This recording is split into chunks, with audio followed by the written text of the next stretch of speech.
Bonjour chers paroissiens, le temps de l'Avent progresse, il nous rapproche de la venue du Sauveur et donc il amplifie notre joie et notre espérance.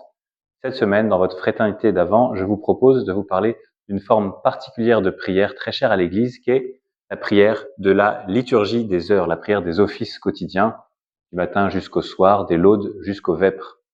La liturgie des heures, pourquoi est-ce une prière importante? Et d'abord, de qui est-ce la prière? C'est la prière de toute l'Église parce que c'est la prière du Christ.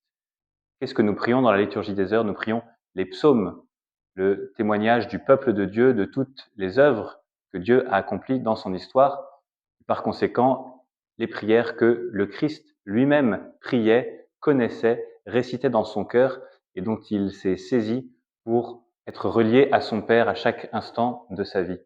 Cette prière-là, l'Église peut la faire sienne puisque dans le Christ, nous pouvons tous, avec les mots mêmes que le Christ a utilisés pour prier, nous pouvons tous participer à son union avec Dieu le Père. Voilà comment la prière des psaumes, qui était la prière du Christ, est devenue la prière de toute l'Église.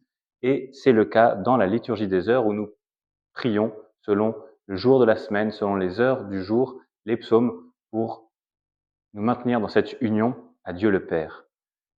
Pourquoi prier la liturgie des heures? Eh bien, pour deux raisons. Pour louer Dieu d'abord et pour supplier pour nous-mêmes et pour intercéder pour tous les hommes. La louange et la supplication sont les deux aspects de cette prière. Voilà pourquoi, quand nous prenons un office de la liturgie des heures, le psaume que nous prions peut exprimer des sentiments qui ne sont pas les nôtres à ce moment-là, qu'il s'agisse de douleur ou au contraire qu'il s'agisse d'exaltation. Eh bien, il faut nous dire que ce psaume-là que je suis en train de prier, c'est Dieu qui me le donne pour que je puisse intercéder pour quelqu'un d'autre qui, dans le corps du Christ, a besoin de cette prière-là.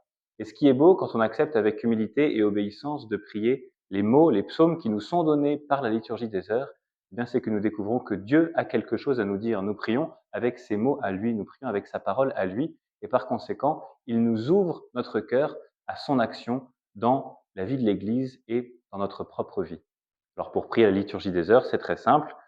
C'est la prière que je vous propose de faire avec votre fraternité, selon l'heure à laquelle vous réunissez, qu'il s'agisse du milieu du jour, du soir pour les vêpres ou des complis avant de se coucher. Eh bien, consultez le site AELF et priez l'office qui correspond à l'heure à laquelle vous réunissez.